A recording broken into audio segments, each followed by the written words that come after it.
This latch, I'm going to actually replace that as well.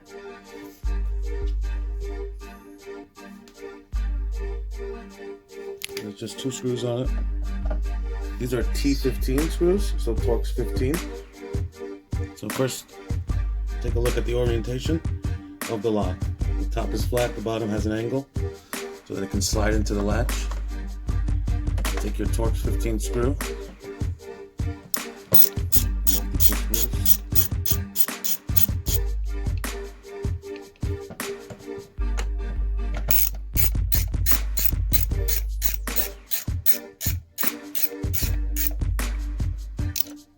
Once you loosen those screws, you have to pull this down. It's going to unhook.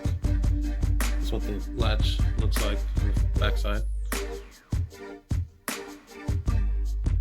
It's going to hook there. New one. So with that tab down and the hook up,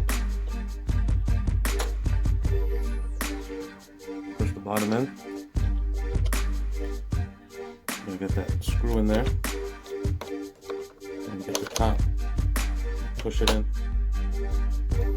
then it hooks itself in there. Just gotta force it in.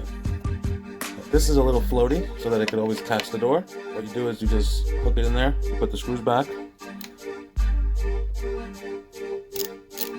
Again, this is plastic, so you don't want to use a drill.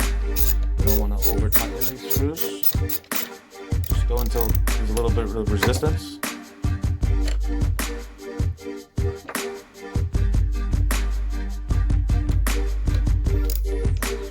One-handed, so it's taking me a little longer.